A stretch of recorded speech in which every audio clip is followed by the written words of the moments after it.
This is an interview with Gordon Bailey on the 5th of June 2004. Gordon's Army number V41203 and VX103089. 39th Battalion, D Company, 17th Platoon. Gordon, how did you first come to join the 39th Battalion?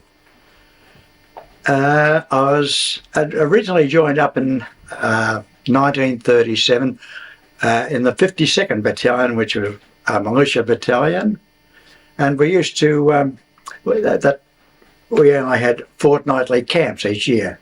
I can remember going to Mornington and places like that. They were really good. Then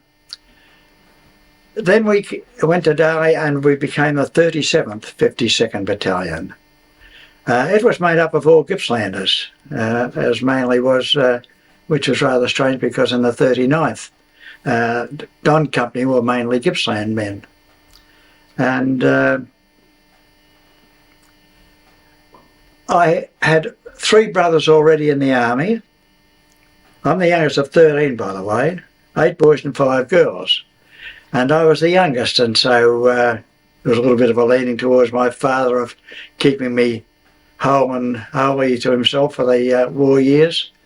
But I wanted to go somewhere, and when the opportunity came with the 37th to volunteer for the 39th to go to New Guinea with this 39th Battalion, that suited me ideally because I knew that was a mandate of Australia, and you did not need parents' consent to go to a mandate of Australia. And so that is the reason why I joined the 39th Battalion. And Gordon, the 39th Battalion, they were also, so you were at Darley already with the 37th? Yes. And so it was just a matter of switching from one battalion to another. I think the very fortunate part, as far as I can recall about that, was that we were all Gippslanders in the 37th, and most of the men particularly in Don Company of the 39th were Gippslanders. And already there was a bond there because being from the one area of Victoria, that made a certain attraction and was a bond in forming such a strong unit as it turned out to be.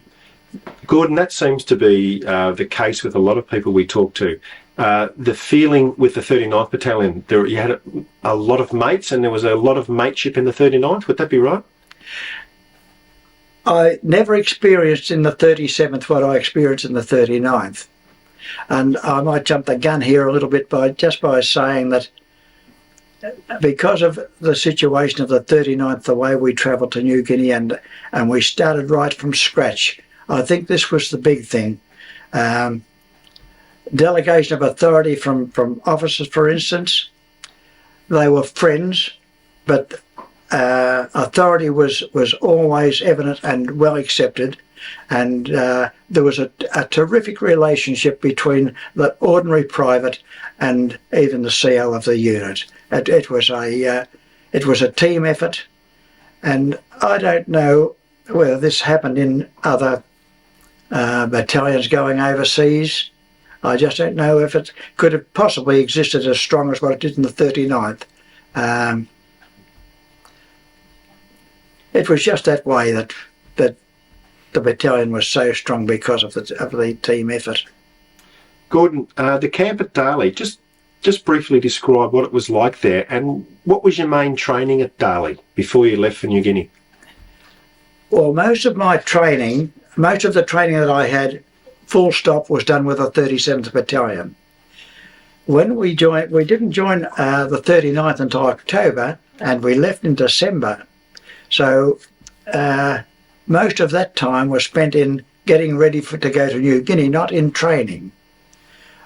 All my basic training came from the 37th Battalion, and so I was very fortunate where others who joined the 39th just came straight off the street into the 39th, and so they had no basic training whatsoever. Most of us in Don Company, for instance, I would say, had basic training. as I say, most of them, a lot of them were from the 37th Battalion. And so we were very, very fortunate. We didn't do very much training, as I say, when we joined the 39th. It was mainly getting organised. We were put into our sections and our platoons. That went on. Of course, we had to go to Caulfield. We were trained to Caulfield, and I really don't know the purpose of that, but I think it was more for physical fitness, to make sure that we were fit enough to go over to New Guinea. And of course, I had to get into trouble, which happened there at the going to Caulfield. There's a beautiful hotel not far from the Caulfield racecourse, and like, we might have been really nice fellows in the 39th, but we did like a beer now and then, and we had the opportunity here, and my section went over along with a lot of others. When we came back to start on our journey back to the army, I had one particular lad who was only about 17 and a half, I think, Russell Finlay. I'll never forget this. Russell got to the stage where he was past being just ordinary drunk. He was crying a bit. And one of the loots, I just can't recall his name, I don't think I would mention if I did, he was really dressing Russell down, and Russell was crying, and I thought, boy, this is tough. And just as I looked across at Russell, caught my eye, and I lifted my hand saying, so what, Russ, don't worry about this bugger. Bang! The loot looked around, caught me, and he was going to put me on a charge sheet. And then when I explained, he had me up before him when we got back to Darley, and asked me what was the reason for undermining his authority. I said I wasn't doing that. I was trying to uplift a boy who was in my section, who I thought was just unfortunate in being caught doing the wrong thing. So that was that. Gordon, you were obviously a non-commissioned officer. Were you a corporal and a section leader in your platoon? I was a corporal in the 37th, and I maintained they held that rank with me when I got into the 39th. And did you have the same section of chaps with you? No. Everyone was new. They were all new. I had chaps from Orbost, who was my Lance Corporal, Jack Robinson. He was a sleeper cutter. And you'll hear more about Jack later in my story, because he was such a fine man. He was older, about 2 years older than me. I was 20, and he would have been about 22, I think. But to me, he was the father of our section, and a very, very staying influence on the younger generation. And I grew to... we had a really, really strong bond, which was broken, unfortunately, later on. But no, they were all new, and I couldn't have wished for a nicer group of fellows. Who was your platoon sergeant and platoon lieutenant? Can you remember? Yes, Harold Marsh. There were the Marsh boys. They were in the 37th and transferred into the 39th. Harold was quartermaster sergeant, and Harold was platoon sergeant. And Harold and I became very firm friends, both during our time with the 39th. And our platoon officer was Peter Conley. Peter was only a young man, and I can well remember, I'm not too sure whether it was in the 37th or when we started the 39th. I think it was the 39th. But we were all lined up, and whoever was addressing the gathering asked all those who had gone to university to step out. And the university graduates became our lieutenants, and which wasn't bad. That's quite okay. But he was a fine fellow, Peter, a really nice, a young man, well liked and well accepted, and as well as being a lieutenant, he was one of the boys. But we always regarded him with his badge and respect as being a lieutenant. Gordon, do you remember Sam and Charlie Pike in the company? Yeah, Charlie and Brom are they're really nice fellows, but in a lot of cases, I think some of the troubles that happened to our section might have been started from Dandenong fellows. I wouldn't point out, but what fine fellows they turned out. They were terrific fellows. I can well remember Bomber, of course, with his fair hair, and he was a good-looking guy. I think he was a bit better looking than Charlie. Charlie was thick-set, good bloke, but it wasn't just Bomber and Charlie. Like, as soon as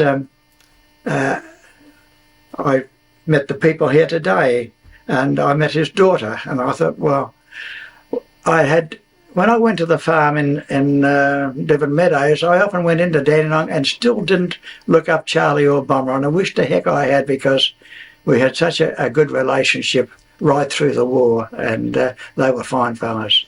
Gordon, there's a lot said about the difference between the AIF and the militia, or as probably they were known as the Chocos. I mean, probably you didn't look much different in your uniforms and everything apart from a few badges, but did you feel fairly much proud to be a militia soldier? I never ever felt otherwise than being proud of being in the army. Never ever. Strangely, we used to get into a little bit of trouble. We went to Seymour, the Chocos, the chocolate soldier they called, but we were only boys, and we didn't mind that.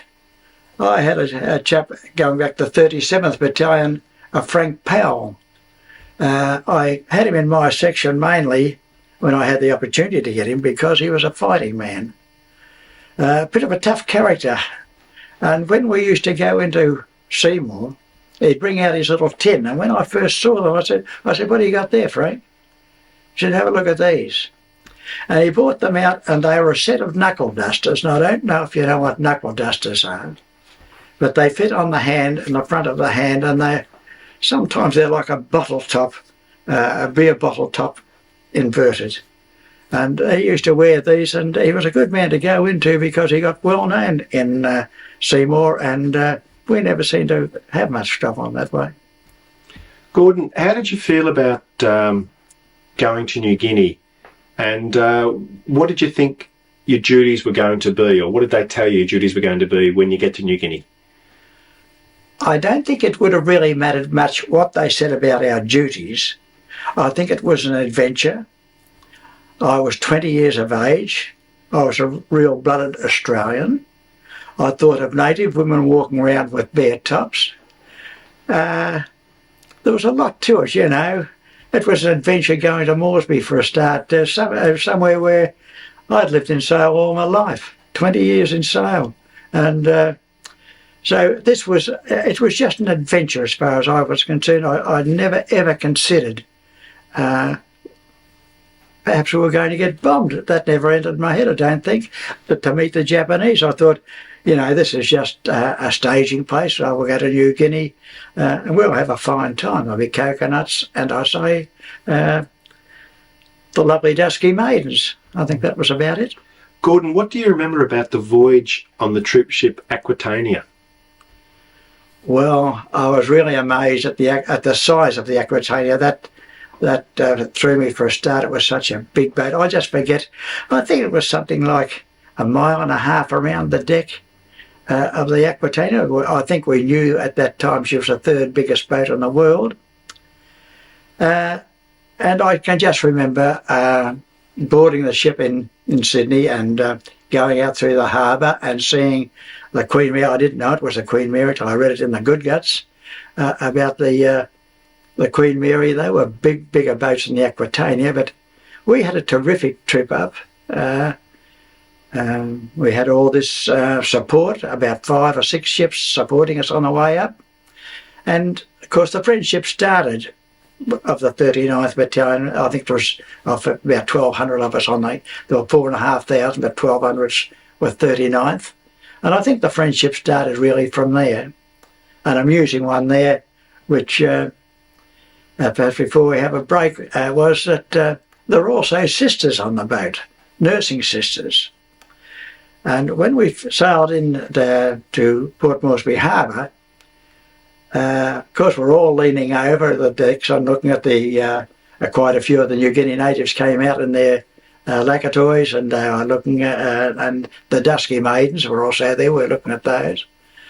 But some bright spark. Now, I will not say it came from Dandenong, and I won't mention names, but I do know that there are about 30 to 40 condoms which had been filled up with some good blowhards, and they let them all go at once. Well, you can just imagine, you're about 50 yards from the sisters looking out on these boats, and about 30 or 40 condoms floating in the air. And of course, it didn't take everybody long to wake up. They thought they were balloons for a start until they actually saw what they were. But it was a lovely reception to go into Moresby, and again, the adventure was just starting when we got off the boat at Moresby. So when you got off the boat at Moresby, Gordon, did the battalion then march off to its first camp, which would have been, what, the 7 Mile airstrip? That's where we came. I think that was the start of the initiation of learning what we're all about. Because we had packs on, we had to carry our own pack and our own kit bags, and we went for 7 Mile. Well, it was, as you know, we're in the tropics, and it was rather warm at that time. Strangely, I cannot remember it raining that day, but I think every other day that I was in Moresby it rained at 4 o'clock.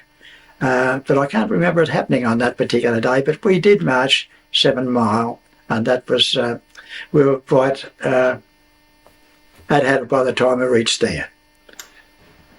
Gordon, when you got to the 7 Mile strip, what was it like, and what was your main job there? Well, I think this is where, as I said before, this is where the mateship began, because there was absolutely nothing there. A couple of broken down old planes on the drome, and just nothing. And so we had to start from there and build our camp. I can remember, it's pretty hard, being so long ago, just to place exactly what happened. I know we couldn't do very much because, for a starter, what had happened when they loaded the ship in the Aquitania in the first place, they put all the working gear that was most important at the on the bottom hold. So we went for, I would say, have to say, nearly a week before we even got tools of any sort. Before we got mosquito netting. Up until that stage, it was just a real trying week, because of lack of sleep.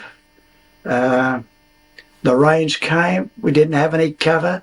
It really was.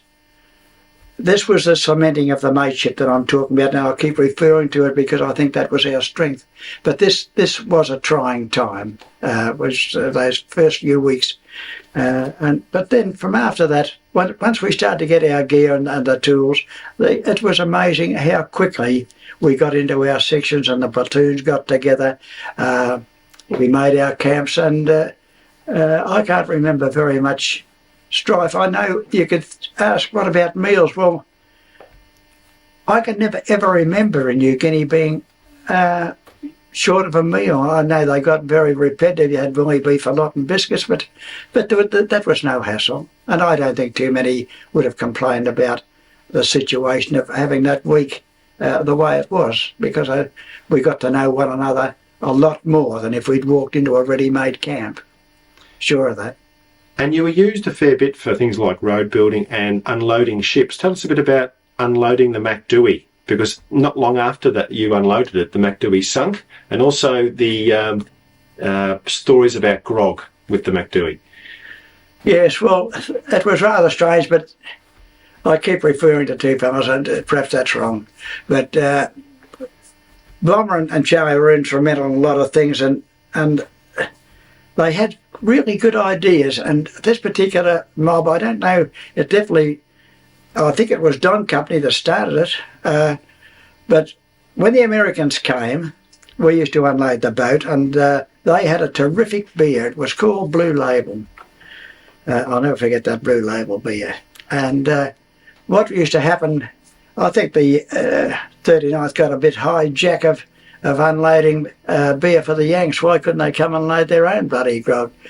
So, some bright spark got a flat-bottom boat, and the jetty at the Port Moresby Harbour is about 25 foot high, I suppose. It's a big jetty. And they rowed the boat out to where the ship was unloading, and they'd have, it was all rigged up. When they were unloading the blue ribbon beer, it could be 20 boxes for the Yanks and one for the Australians, which would go down into the flat bottom boat under the pier. We got a lot of, I really like blue ribbon beer, and I not that I had a hell of a lot of it, because, you know, we didn't make it really everybody aware of it. It was a pretty very well kept secret, but I liked that blue ribbon beer. On the day the MacDewey was sunk, my section and quite a few 39th boys were there, and everything was going along quite okay until the air raid siren went, and I can remember the captain coming out and saying, "Who wants to come for a cruise around the harbour?" Now, quite a few of the 39th stopped on the MacDewey. My section, we got off. I advised them to get off, or I think I advised them to get off. And we went into the slip trenches, where I thought there was more safety in slip trenches than a boat out on the open water. And of course, we know the result of what happened there, that the Japanese come over and they had what they call pattern bomber. They had a flight of aircraft at about 3 different levels, 15,000, 20,000, 25,000, and they called that pattern bombing. And of course, we know what happened there. They really slathered the MacDewey. We lost all our men. I don't know whether there were any survivors from that. I just never heard. But that was a terrible day. It really was. Gordon, there were some good times at the 7 Mile. One of them must have been your 21st birthday on the 15th of May 1942. Apparently there was some kind of little get-together with Curly Shepherd and Jack Kelly. Can you tell us a bit about that? Yeah, I remember this Jack I've mentioned Jack Robinson before as being the guiding influence over the section. He was Lance Corporal. Sometimes I think he was a sergeant, but he was a very nice man. Let me get that straight. But it was my birthday, and so strangely I'd got a birthday cake sent from Australia, which landed about a couple of days before, and so the cake was saved for the day. It was rather a big cake too. But I cut it up into about enough for the section. I had to get 11 pieces out of about 12 pieces. And after I'd cut it, I had one real character. It was the only time something hard was said about me in my section. I handed a piece of cake to all the boys, and we didn't have anything to drink with it, just a bit of water, cup of tea or something. And this Weary Haddock came back. Weary Haddock was his name. He came from Hastings, and Weary was a bit of a character. He's a bit of a slow thinker and a slow mover. And he wanted another piece of cake. And I said, Weary, I haven't got any more. He said, "You're a lousy corporal greasy bastard, Bailey." That was rather interesting, but that didn't finish the day. I had a couple of real staunch mates in Curly Shepherd and Jack Kelly. And I'll finish this one off. It'll only take a few moments. About 7 o'clock at night, the boys invited me down to a particular area just away from our camp. And the section had, I don't know where they got this grog from. Well, I do know where they got it from, because Moresby was bombed, and quite a few 39th. We were all champion sort of fellas and well-behaved men. Went in and knocked some of the top shelf stuff off from the pubs on Burns Phillip. And what we had was cream de menthe, Bailey's Irish whiskey, everything from the top shelf. And I'm not a drinking, and most of the boys were young. Well, you can imagine, someone started a fire. So we had this little fire going, we kept it down, we thought, you know, could be an air raid. Anyway, everything went off until the next morning when a runner came down from headquarters. Would Corporal Barley please report to headquarters? So up I go. And I'm not too sure who it was, whether it was Captain Bidstrup. But anyway, he really laced me. He said, Bailey, he said, your bloody section post last night stood out like Coney Island. He said, if there'd been a bloody Japanese air raid, he said, can you imagine what would have happened to this unit? And anyway, he never took the stripes off me, but I went back a pretty browbeaten sort of a boy for a while. Very interesting one. Gordon, was there a... we heard a story that there could have been a jazz band there. The Americans put on a jazz band for yes, troops. Yeah. There was, I'm not too sure whether we were on the guard at the drome at that time, because we had a lot of time on the drome. But this particular night, we were called up. We got into a truck came from, I think I might have been at Bootless Bay, and we were taken up to the 7 Mile and into the scrub a bit, and we didn't know what was going on. It was pretty dark, but all of a sudden the lights came on, and here were these 4 like boxing rings, and then the music started up. They had a jazz band, and into the boxing ring got 2 Negroes, and they done a jitterbug to the jazz band. It was absolutely terrific. It only lasted, I'd say the most it lasted would be an hour, because we did get an air raid siren, and of course that finished that. But it was just something really different from what we'd experienced, and the jazz band was a beautiful band. I wish I could have got it there and jitterbug myself. But that was one of the highlights. Gordon, just tell me briefly about the incident with the stove and Lieutenant Peter Connolly at the 7 Mile. Well, this was unfortunate. Peter was a terrific fellow, but he was young, and what had happened was the headquarters had decided that defensive positions should be made in case the Japanese came round via the Coral Sea and came into Moresby that way. We would need to defend, and so section posts were organised. And there was a reward given that whoever had the best section post out of all those that were being made would get a fortnight's respite back in Australia. Our particular section struck rock, and we were having it really tough. So Peter Connolly went to headquarters, or asked for brigade headquarters, do they have anybody who could help us out with the section post with regards to rock? And so down came an expert on gelignite, with gelignite. During his talk, he just broke open a stick, lit a match, and lit the gelignite, and it burns just like a candle. He said, treated right, there's no problems with gelignite. But when we finished the section post, that was all right. The gelignite was used, but there were bloody palm trees going right, left and centre. Peter loved blowing things up, and he had bloody palm trees going down. We thought, where's it going to finish? On this particular day, we got our first lot of frozen meat in from Australia.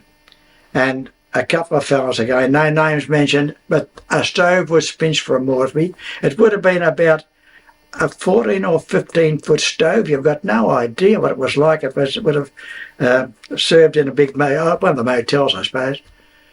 Anyway, we got the first load of meat in, and Tubby McLaughlin, our cook, he had this bloody roast. It was beautiful. All roast potatoes, just like Mum used to make, all round the edges. We were looking forward to a slap-up meal. I think some of the grog came out on the table at the same time. So, anyway, something was wrong. The sweets weren't cooked properly, or the water wasn't boiling, but the fire had got down. So Peter walked up with 6 sticks, still wrapped up in the grease-proof paper, opened up the door and threw 6 sticks in.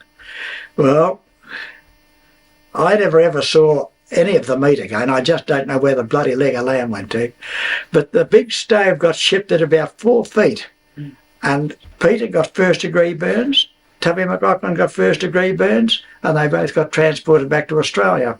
I met Peter after, because he was up in Gippsland where I was, and Peter never ever brought up the subject of the gelling night, neither did I, but he was such a nice man. But that was a very unfortunate accident because we lost a dash good man before we got into action.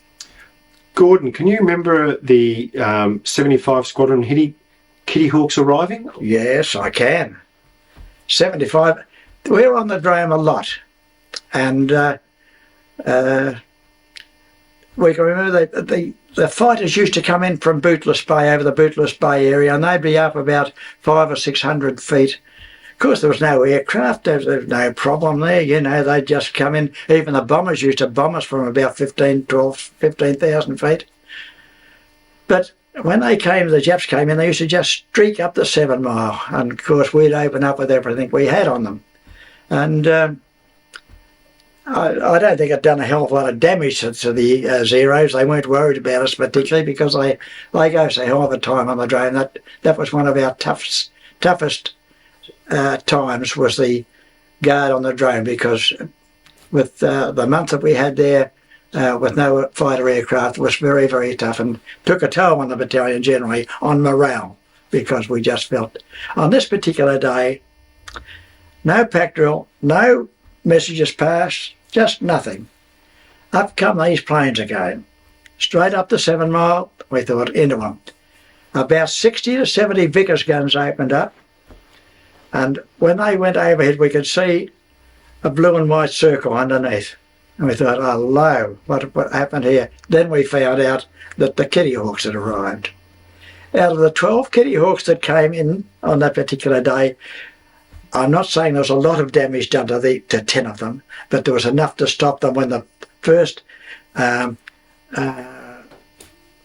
interview plane came over from the Japanese, where they used to just crawl around and take their time to look at things. There was only 2 Kitty Hawks able to go up.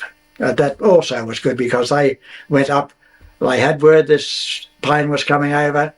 The Zeros, there wasn't a Zero, it was a Japanese taking photos, and just generally, I went about 10,000 feet. I can remember Mick Merritt, Major Mick Merritt they called him, sorry, and he went out and he was shooting at this bloody plane with a pistol, so he must have thought he was going to be a lucky man or something. But yes, they only 2 planes could go up, and of course they had got up before they arrived, and when they shot the plane down over Bootless Bay, you could have heard it. I think on the tip of Australia they would have heard the roar that went up at the first plane that the Kitty Hawks knocked out when they arrived in and helped us. Yeah. Now, Gordon, once the Japanese moved on the northern beaches, and obviously the 39th were told to head towards Kokoda, your company, did you fly up there or walk up there first? Well, as we know, B Company were already up there, and a part of our Don Company went up. Tosser Morrison, he was a terrific man, Tosser. He was a personal friend too. He and his platoon section went up, but we were to go up in the next plane load. This was Foitel Moitel. And when they came back, we did fly up. But I think it might have been the following day, because when we got there, I think it took us 25 minutes to fly up there. We went to land, and of course, you know, we were really eager, not eager, but we were wondering what the hell's going on, what was going to happen. And the radio operator of the plane got a message to say that the Japanese had the Kokoda airstrip. So he took off, and up in the sky we heard about it. Also advised that there were Zeros in the near vicinity. So I don't know who the bright spark was. We didn't have any parachutes, and so it was very worrying. But someone pushed a Vickers gun out through the window, smashed the window, and I could just remember a lot of air coming in the plane. But the flight back was unreal. he wouldn't get up into clear sky. He kept down where the mist was between the mountains, and the Owen Stanleys is quite a rugged mountain range. And as I say, the mist, and then all of a sudden out on about 200 or 300 yards to the right, you'd see the break in the sky and a bloody big peak sticking up, and you're just wondering when you're going to hit one of these peaks. But anyway, back we went, and then we started the 8-day walk up, or 8-day slog up to Kokoda. We had to walk. It was unfortunate because I'm not saying we could have made a big difference to what was going on at Kokoda, but we would have been a damn morale booster anyway, having another 30 or 40 men in with the 39th. So, Gordon, did you walk up? Did D Company walk up as a company, or did you go with other companies, or just No. Well, I can just remember us walking up as a platoon, and you're more or less involved with your own section during this walk because it was so rugged. And I'll just mention before I forget about the Golden Staircase. It was called the Golden Staircase. And what happened there, the natives had built, they put 2 stakes down, and then I put a cross piece across the front of it, which made the step. Now, some of the New Guinea boys are only about 5'4", some could be 6'2", and it all depended who was doing what with the bloody Golden Staircase, because you might strike a run where you could easily reach 1 foot after the other. But then if you were short and you struck the fellow with a 6'2" frame, you had no bloody hope. You were half crawling and half, and it was unreal, that staircase. You would look at the bottom and you'd look up. When we got up of a morning from some of the early villages, you would look up and they say, there's where you've got to get to, and you could see it. And you'd think, oh, geez, we're there in a couple of hours. But this is where, I think it was 100 mile to Kokoda. But the 100 mile was into about 50 mile. And you were just up and down, and up and down. And we would start walking at 7:30 in the morning or 7 o'clock. Whenever we woke and had something to eat, we were off. We were not sure. We had Lieutenant Crawford, or the Lutes there, were meeting us and greeting us and walking with us and controlling us, but you came down to man and man in that particular effort. And it was... I think I've just lost the track there, a little bit of what I was on to. But so, Gordon, when you were walking up the track, you probably had to because parts of the 39th were already in contact with the Japanese. Yeah. So there was probably an urgency about getting to where to sort of help the other parts of the 39th. Where did you finally get to when you probably first saw action? Well, we first saw action, we were camped at Deniki. We got to Deniki, and Deniki overlooks Kokoda. And at that stage, Major Cameron, who had been at Rabaul, he came back and he took charge of the 39th Battalion. Is that because the CO had been killed? Yes, the CO had been mortally wounded and he was out, and Major Cameron came in. Very unfortunate that. But he decided that the Japs had pushed us, a B Company, and the few, I don't know how many were there, perhaps 200, I don't know how many Australians were there before we got there of the 39th, only about 150 to 200. I don't think there would have been that many on reflection. I think it might have been about 50 or 60. So when we got there, Major Cameron decided, okay, we had built up quite a substantial force at Deniki, and he thought, okay, we'll have a go at the Japs. He's worked it out, and he was a man who I think required action, and he felt there was a reasonable chance in succeeding what he was doing. He divided the company, or those fit enough to get up, and I think, I don't know how many, but I imagine about 200 of us at the most, into 3 different sections.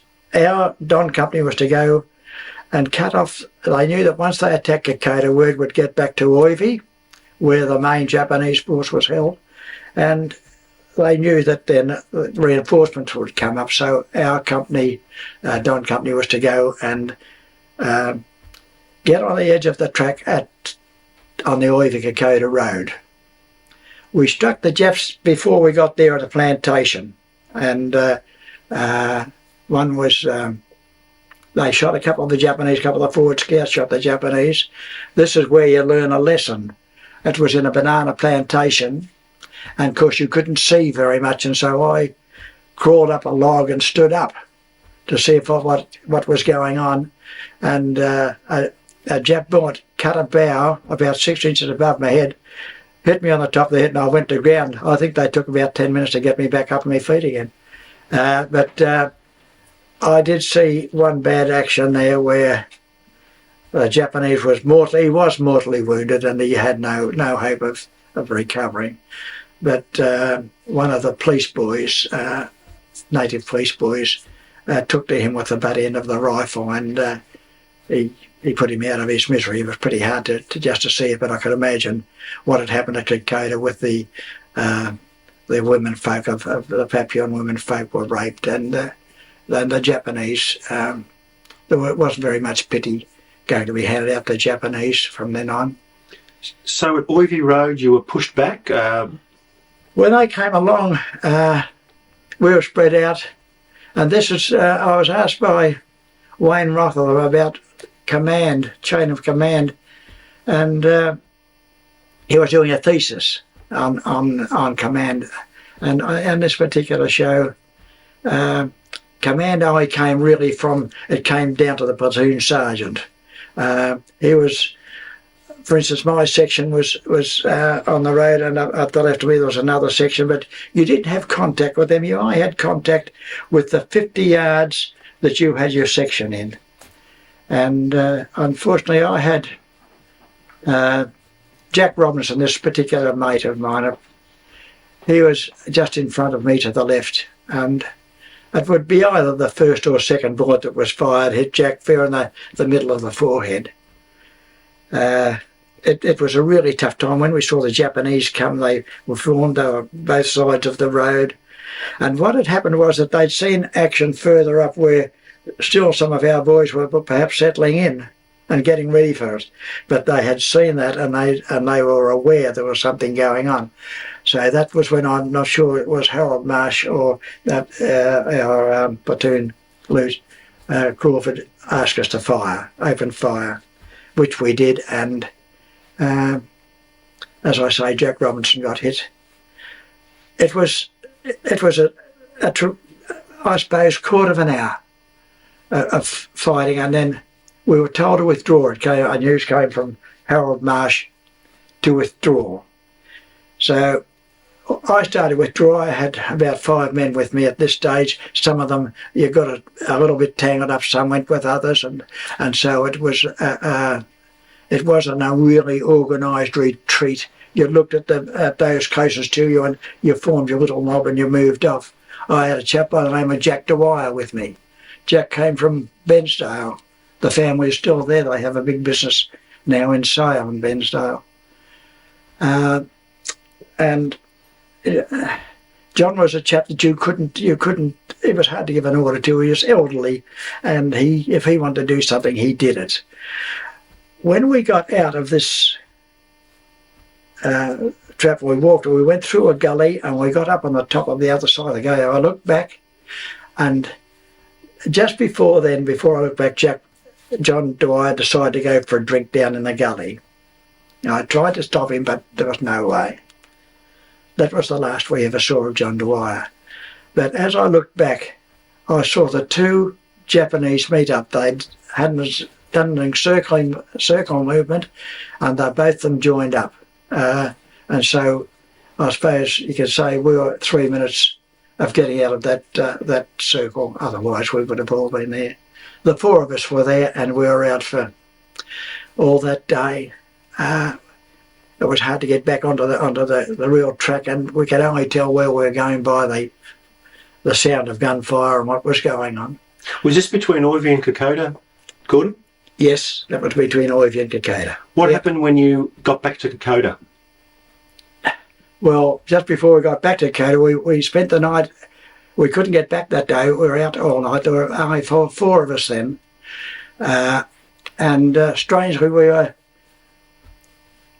resting for the night, and we heard these voices coming. I thought they were Japanese, and so we got behind the trees and couldn't tell where they came from. The next thing out walked two Kokoda natives, and I don't know if you heard of the Kokoda tribes, but they're a New Guinea headhunting. They were known as headhunters from the Fly River. What they were doing down there, I've got no idea, but they were in their headdress. They were really painted up, as you can imagine a headhunter would look. Fine-looking men, about 6 foot, and they just had their clothes on and the bare skin. And one water, we were very, very thirsty, and I just said Ranu, which was water, and they pointed to a certain direction where we could get water, and they just went on. We never worried them, and they never worried us. The next morning we got back to battalion headquarters. We walked in, and I don't know how we got back on the IV track, but it was just by the gunfire that we worked out whereabouts Deniku was, and so we got back there. No trouble. So the battalion was based at Deniku at this stage? Yes. And what happened what happened after this? Well, the battalion moved back. It's pretty hard to place just the next 4 or 5 days, but I know that we moved back. We moved back to Ishirava. And we'd settled down at Ishirava, and more lucky there. One day, the next morning, word came through that they wanted a standing patrol, and my section was picked to go on the standing patrol. I can't recall exactly all the boys of the section were there, but it was sort of mixed up again, because here again sections became platoons, and so it didn't matter who you were with, it wasn't mainly the section. I know Don Simonson was the lieutenant. There were 13 of us, I think. Normie Whitehead was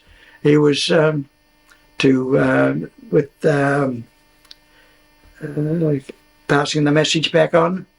If we were attacked, a standing patrol was to go out, and we went out about 3 mile, 2 mile perhaps.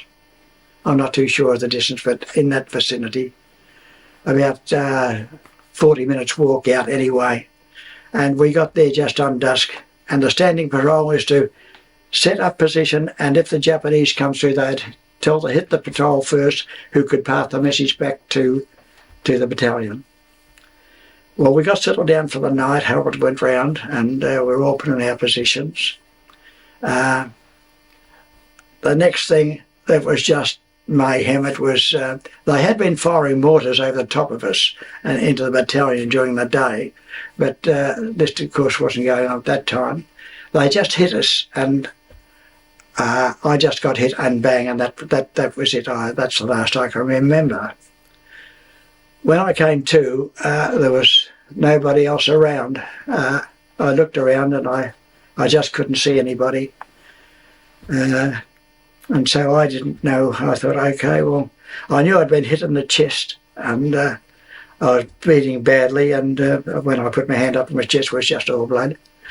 I'd been hit, and it'd make a furrow straight through my chest, straight across, and opened up. It was like a piece of raw steak.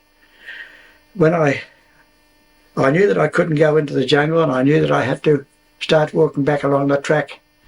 And bearing in mind this was about 8 o'clock at night, and I was very weak, and I was crawling as much as walking.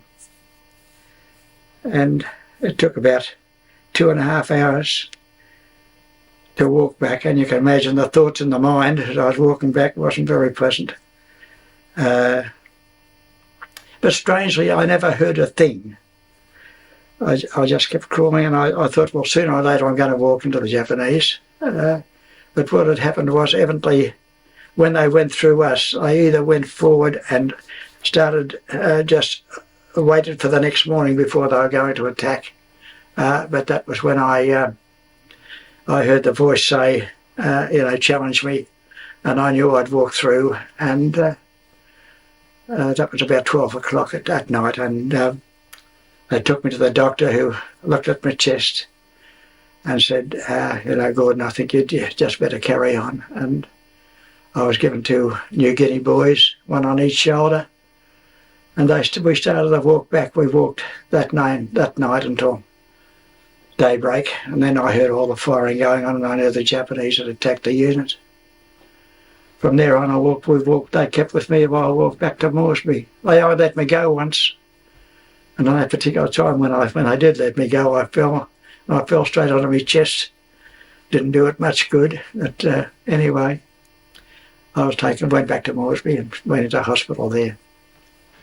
Gordon, after you were wounded, and it probably took you well more than 10 days to walk back to Port Moresby with your 2 helpers, you were put onto a hospital ship and then sent back to Australia, to Brisbane? Yes, I spent a little bit of time in AGH in Koitaki, which was nice there, just being attended by some lovely sisters. And then I moved out on the Sanananda. The Sanananda was anchored in Moresby Harbour, and rather strangely, they were most concerned there that they would move out at night, because they knew that the Japanese wouldn't take any notice of the cross on the Sanananda ship, as it was a hospital ship.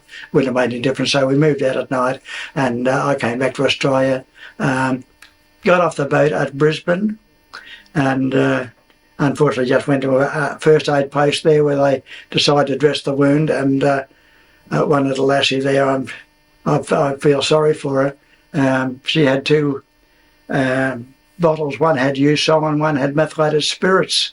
The methylated spirits was to take the rubber away from the elastopast around the wound, and the Usol was to clean the wound out. But she got the waddings mixed up, and she put the methylated spirits where the Usol should have gone. That was a very interesting 5 minutes. From there, I was given leave and went home and enjoyed quite a while.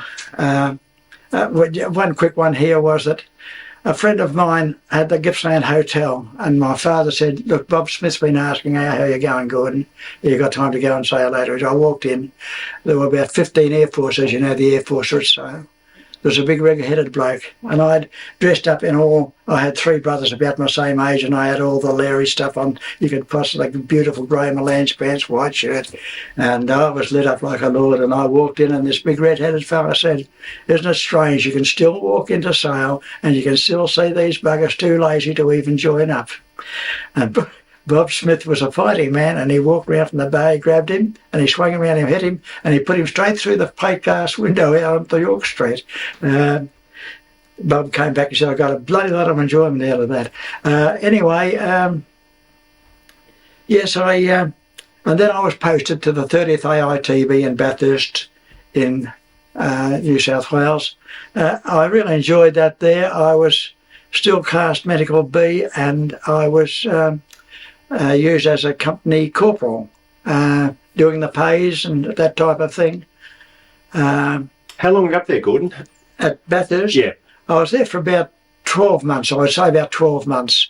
And then I was having war nerves, which were getting pretty bad, and my brother had seen this, and he was a dairy farmer, and he spoke to an army man who he knew, and he said, look, I think that you should, he's just in a training battalion, why don't you get him out? And so he applied for exemption, and I was paraded before and given the okay to come home, which I did. Just to step back a bit, Gordon, when you came back home, how long did you spend in hospital before you really mended up, before you went off to the training battalion in Bathurst? Was it quite a few months? No, it would have been, I would say, perhaps 2 months, month and a half to 2 months, that was all. And were you down at the Heidelberg Repat at that time? No, I did go down to Heidelberg Repat, but I wasn't, hold on, I just think about this. I was in Tamworth Military Hospital. Yes, I went to Heidelberg. I went to Heidelberg. It gets beyond me a bit, because I can remember seeing the boys down there that come back from New Guinea, the shell-shocked ones, and the ones that come back from the Middle East. And I was very fortunate. It must have been a bit disappointing when you heard about the 39th being disbanded. Was that while you were in Melbourne? Yeah, it really rocks me. I don't think I've spoken enough really about the 39th Battalion. I think God must have been looking after me when I was joined in the 39th Battalion, because I couldn't have picked a better unit to have gone into or met a nice lot of fellows. I really couldn't. And today sometimes I get a bit upset perhaps when someone says that we are Australia's independent. And straight away when they say independent, I think of the Coral Sea Battle. And if the Americans had not been at the Coral Sea Battle and stopped the Japanese from either going to Moresby, my impression was that they would have either gone to Moresby and walked into Moresby, or they'd have gone straight to the mainland. And when they say we are independent, I say we are not independent one bit. We have got to be friends with a strong nation, because Indonesia and those other Asian countries, they're just looking for countries such as Australia to finish their life with, and this would be an open book to them. We've got nothing to help ourselves with. So Gordon, after how long did you spend in Bathurst with the training battalion? I'd say about a little over a year to a year and a half. And then you went down to help your brother at I was on the farm at Devon Meadows. At Devon Meadows. Yeah, and he was an ex-jockey? Yeah, he was a top jockey rather. He was in the sixth best jockeys for about 7 years, and won the Australian Cup on pageant, and he won the St Leonard Stakes on Amiable and held that record for many, many years. And what was his first name? Bob Bailey. Bob Bailey. Yeah. And he had quite a farm down at Devon Meadows, did he? Oh, just a dairy farm, and I helped him there. We put in a vegetable garden, and we grew peas, and then strangely I left that. I came back to Sale. I met Elsa, of course. On one of my trips back here.